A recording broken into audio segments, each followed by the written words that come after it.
a todos. Eu sou Valdemir e esse é o meu canal Porções Bíblicas. São todos bem-vindos para ouvir a palavra de Deus. Eu quero, nesta hora, estar lendo duas porções da palavra de Deus que se encontra no livro de Efésios, capítulo 2, versículo 1, e primeira carta, segundo escreveu João, capítulo 4, versículos 9 e 10. Efésios, capítulo 2, versículo 1 diz: E vos vivificou, estando vós mortos em ofensas e pecados. E a primeira carta de João, capítulo 4, versículo 9 e 10 diz: Nisto se manifestou a caridade de Deus, ou o amor de Deus, para conosco, que Deus enviou seu Filho unigênito ao mundo, para que por ele vivamos. Nisto está a caridade, ou o amor, não em que nós tenhamos amados a Deus, mas em que ele nos amou e enviou seu Filho para a propiciação pelos nossos pecados. Graças a Deus. Vejamos aqui uma pergunta. Por que Jesus morreu na cruz? E a resposta é: para que pudéssemos viver por meio dele. Então, o significado da morte de Cristo é um significado muito amplo, que alcança toda a humanidade. Porém, nem todos querem aceitar esta salvação. Observamos aqui que o pecador sem Jesus está morto e sepultado.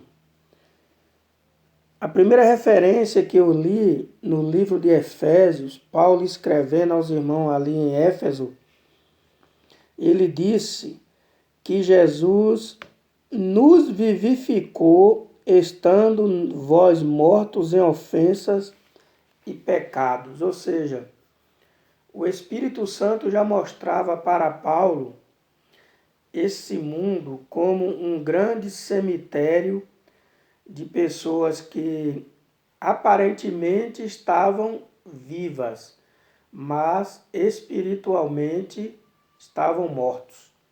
Mortos nos seus pecados, nas suas transgressões, nos seus delitos. Então veja que o problema fundamental que os pecadores enfrentam não é o de tomar remédio porque estão doentes, mas é porque estão mortos em pecados e delitos e precisam ressuscitar para ter uma nova vida em Cristo, que é o nosso Senhor e Salvador. Ressuscitar de que forma? Quando se entrega para Jesus, a pessoa é um morto espiritual, mas após a sua conversão, ele ressuscita para a vida, ou seja, a sua velha vida é sepultada e agora ele ressuscita como uma nova pessoa, uma nova vida, e ele passa a viver para Cristo. Veja que as religiões e os arranjos podem embelezar o cadáver e torná-los mais apresentável, mas jamais poderão ressuscitá-lo ou dar vida. Veja que quando a pessoa morre, tem aqueles profissionais que arrumam o defunto, dá banho, coloca perfume, barbeia, faz maquiagem, deixa o defunto aparentemente bonito, porém a gente observa que não há o essencial ali, que é a vida. A pessoa ali, o cadáver se torna até apresentável, mas jamais poderá ressuscitar ou então dar vida para aquela pessoa. Então, observe que lá em Ezequiel capítulo 37, versículos de 1 a 14, vai mostrar sobre o vale de ossos secos. E ali mostra que só Deus tem o poder para fazer aqueles ossos se juntarem, formar um corpo, e somente Deus pode dar vida. Onde eu li aqui em Efésios capítulo 2 e o versículo 1, eu quero ler o 4 e o 5, que diz o seguinte: Mas Deus, que é riquíssimo em misericórdia, pelo seu muito amor com que nos amou, estando nós ainda mortos em nossas ofensas, nos vivificou juntamente com Cristo, pela graça sois salvos. Então o Espírito Santo continua aqui inspirando Paulo, dizendo que nós estávamos mortos em nossas ofensas, mas Cristo, através da sua morte na cruz, nos deu vida, nos vivificou. Somente através da morte de Cristo e através da nossa fé nesse Cristo é que podemos ter vida eterna. Veja que as religiões apresentam algumas coisas que parecem ser boa, mas quando nós vamos observar, não é isso. Então, somente em Cristo o pecador pode ter vida eterna. Porque, sem dúvida, Jesus ressuscitou muita gente. Mas eu quero tratar aqui de 3 casos específicos de ressurreição. Existem muitos, mas para não ficar um vídeo assim muito longo, eu vou citar apenas 3. Veja que Jesus morreu na cruz para dar ressurreição, tanto do corpo como no espírito. E o primeiro caso aqui está em Lucas, capítulo 8, versículos 40 ao 56, a qual vai falar sobre a filha de Jairo, que tinha 12 anos e morreu. O segundo caso está em Lucas capítulo 7, versículos de 11 ao 17, que fala sobre o filho da viúva de Naim, que também era um jovem. Talvez ele tenha ali uns seus 20 anos, 18 para 20 anos. E o terceiro caso está no Evangelho segundo escreveu João, capítulo 11, versículos de 1 ao 44, que fala sobre a morte e ressurreição de Lázaro.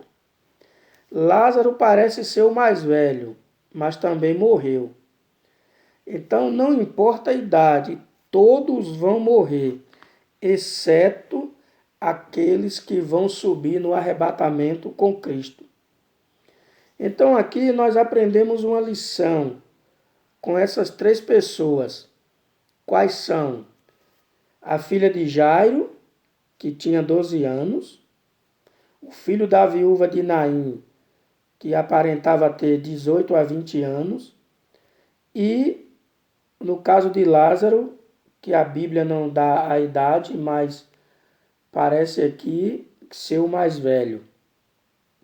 Então, observe que em Romanos 3:23 fala que todos pecaram e estavam destituídos da graça de Deus, do favor de Deus. Então, todos pecaram, crianças, jovens, velhos. Veja que o elemento tempo está envolvido. A pessoa, para morrer, ele precisa, lógico, ter nascido. E após o seu trajeto de vida, ele vai pecando, porque ele já nasceu do pecado, mas Jesus é aquele que tira o pecado de todos aqueles que o aceitarem como o seu Salvador. Veja que quando Jesus vai à casa de Jairo, a menina acabara de morrer. Porque naquele encontro que Jairo teve com Jesus, ela estava apenas doente. Mas Jesus, para testar a fé de Jairo, se demorou um pouco. Alguém diz assim, que quando Deus tarda, vem no caminho. É errado esse provérbio. Deus não tarda, Deus chega na hora exata. E Jesus fez aquilo ali propositadamente para provar que ele é a ressurreição e a vida. E o bom de tudo foi que Jairo creu em Jesus e teve a paciência de esperar, porque nesse inteirinho aconteceu o episódio daquela mulher que tinha um fluxo de sangue. Então toda essa demora fez com que Jairo permanecesse mais um pouco ali para ele evidenciar um milagre maior no meio da sua família. Porque se Jesus apenas curasse aquela moça, não seria um milagre tão grande quanto foi a ressurreição daquela moça. Então, no segundo caso, o jovem da cidade de Naim tinha pelo menos um dia que tinha morrido. Então, observe que são casos diferentes. A jovem de 12 anos, adolescente, ela tinha algumas horas que tinha morrido. No caso do moço da cidade de Naim, tinha aproximadamente um dia. No caso de Lázaro, tinha 4 dias que Lázaro estava morto e Lázaro já estava em estado de decomposição, porque Marta falou, Senhor, já cheira mal. Então quer dizer que Lázaro já estava entrando em estado de decomposição ou de putrefação, ou seja, o seu corpo já estava se decompondo, as bactérias, os vermes já estavam destruindo o seu corpo. Mas observe uma coisa, qual dessas pessoas estavam mais mortas? A que morreu com apenas algumas horas, que no caso a filha de Jairo, o que morreu com apenas um dia, que era o filho da viúva da cidade de Naim, ou Lázaro, que já estava 4 dias de morto. Então, existem graus de decomposição, mas não existem graus de morte. O fator ali era a morte. Por quê? Porque todos eles estavam mortos, não importa quanto tempo, morreu. Então, a filha de Jairo não estava em estado de decomposição. O jovem de Naim começava a entrar em estado de decomposição. No sentido espiritual, todos os pecadores estão em estado de decomposição. Sejam jovens, sejam velhos e etc. Uma coisa é certa, sem Jesus estão todos podres, no sentido espiritual. Quem não lembra daquele moço chamado Naamã, que era o chefe do exército, um moço bonito, elegante, estudado, mas o seu corpo tinha lepra. Observe que Por fora estava bonito, mas por dentro estava morrendo aos poucos. Mas eu vou falar sobre isso em um outro vídeo. Vamos falar sobre Naamã, que comandava o exército sírio. Mas o que eu quero falar aqui é que sem Jesus a humanidade está perdida e o pecado ele tem cheiro. Sim, a Bíblia fala que Deus não suporta que o pecado chega a feder nas suas narinas. Então, o pecado tem cheiro para Deus. E a Bíblia fala que é cheiro de morte. Então, observe que uns são como o filho pródigo, cheira mal. Quem não lembra do filho pródigo que saiu da casa dos seus pais, pegou sua herança e foi pensando que ia ter uma vida boa, mas quando o dinheiro acabou, ele foi cuidar de porcos, e quem cuida de porcos já sabe que cheira mal, porque além de cuidar dos animais, vai ter que cuidar dos alimentos, limpar todo o chiqueiro, e aquele cheiro fica impregnado na roupa e no corpo. Então muitos são como o filho pródigo, cheira mal. Outros são como os fariseus, respeitáveis, limpos por fora, mas por dentro cheio de corrupção. Como Jesus mesmo falou, que os fariseus eram hipócritas, que eles eram como sepulcro caiado. Por fora estavam bonitos, mas por dentro estava cheio de podridão e rapina. Então observe que existe aqui uns tipos de pecadores que eles cheiram mal e outros cheiram bem, coloca perfume, é como um cadáver embelezado. Estão vivos, aparentemente, mas por dentro estão mortos espiritualmente. Então observe aqui, um certo escritor, ele nas suas pesquisas, se não me engano foi Max Lucado, ele disse que em Chicago existem duas ruas, tem duas ruas lá em forma de triângulo. A primeira chama-se Cidade Velha, onde moram mendigos, arruaceiros e alcoólatras.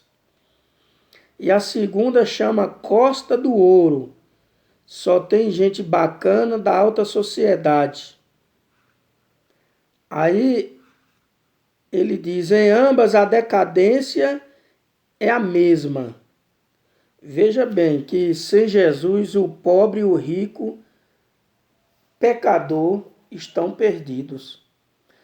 Porque, como esse moço falou aqui, a primeira chama Cidade Velha, estão lá a escória do mundo, né? Os mendigos, arruaceiros, alcoólatras, pessoas que vivem à margem da sociedade, estão vivendo no pecado.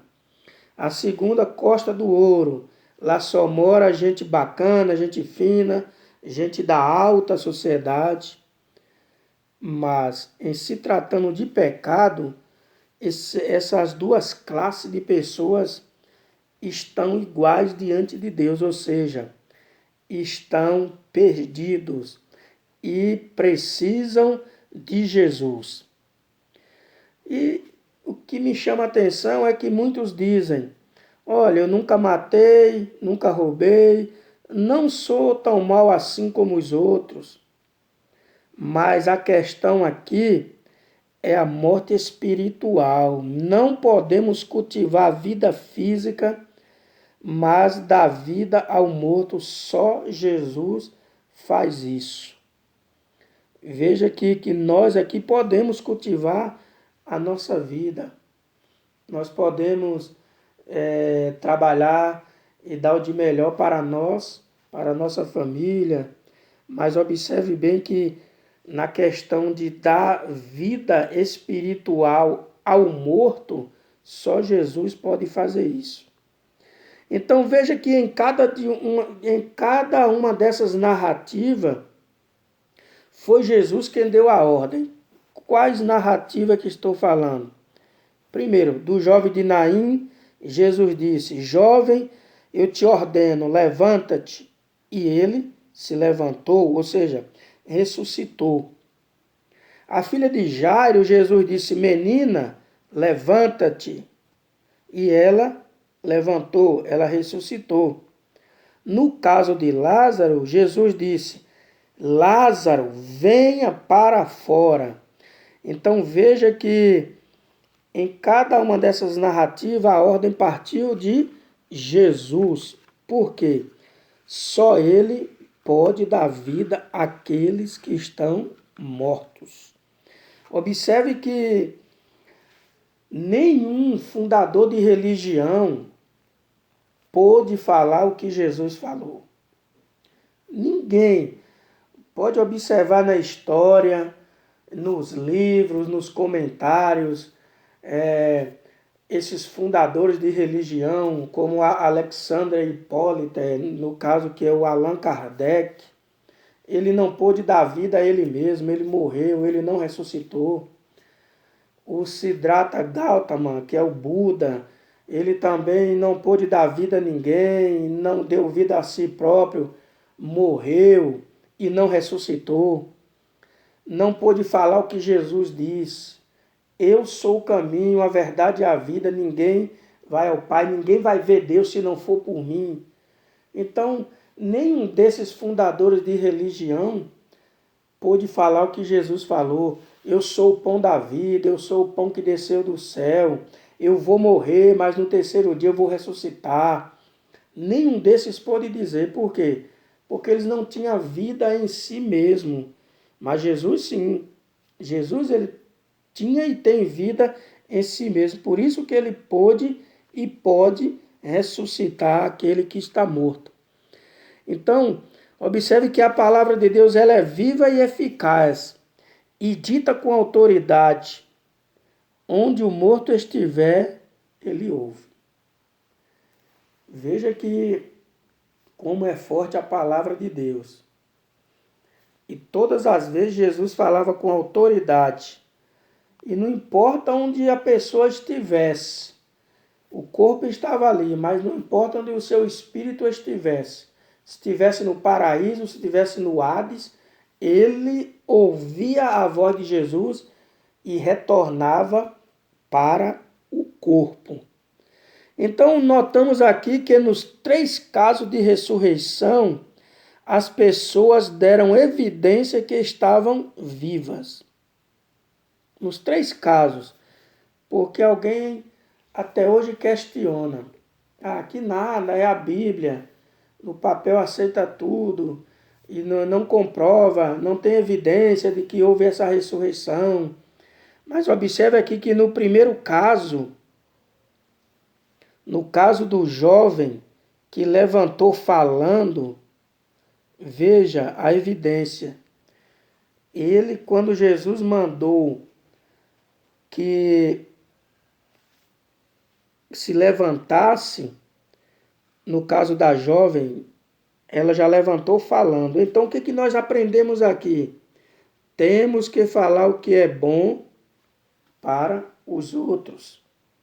No caso de Lázaro, de tirar toda aquela mortalha, aqueles panos, temos que nos despir do velho homem. Então, na ressurreição, Jesus nos dava lição de que nós, ainda vivos, devemos tomar para nós essa lição. Se despir do velho homem, ou seja, tudo aquilo que não presta, devemos deixar de lado e agora nós temos uma nova roupagem e um novo caminho para trilhar.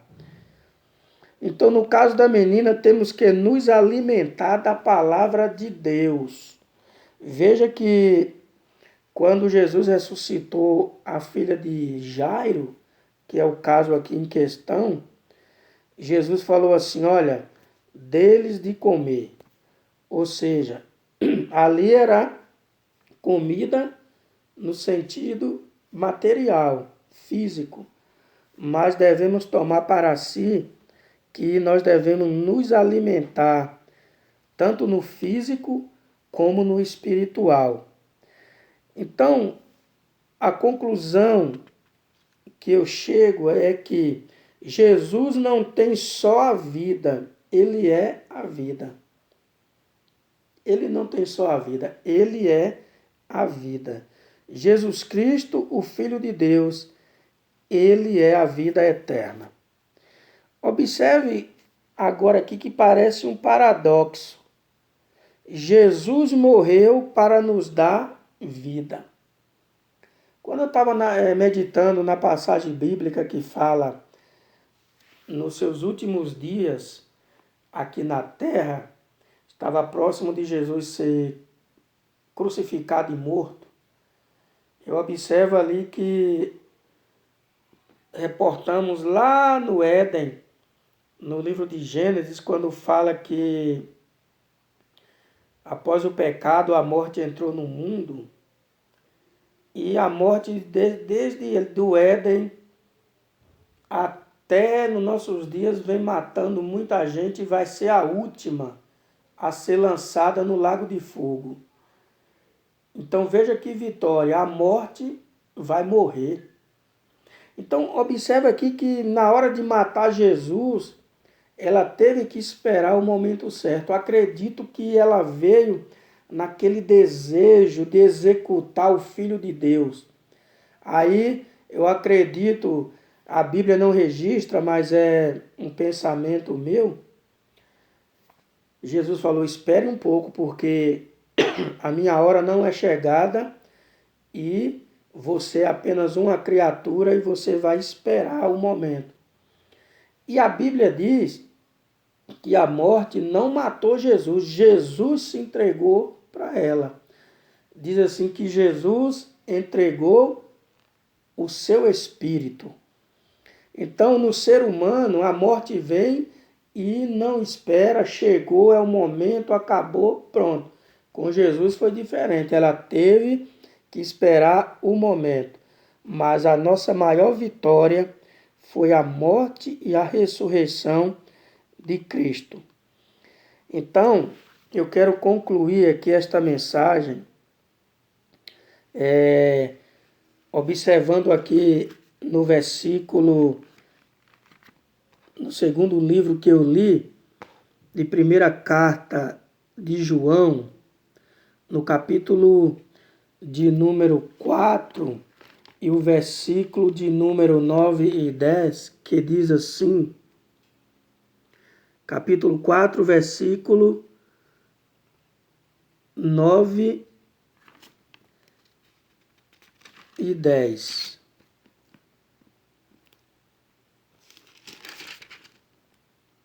Nisto se manifestou o amor de Deus para conosco, que Deus enviou seu Filho unigênito ao mundo para que por ele vivamos.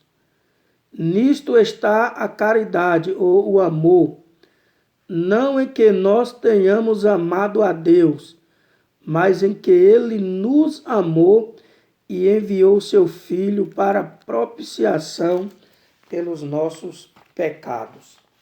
Então veja, alguém fala, eu amo a Deus, só que Deus, ele quer prova desse amor. E a prova desse amor é aceitando o sacrifício vicário de Cristo na cruz do Calvário. Então, a vida está à disposição de todos para ir morar no céu.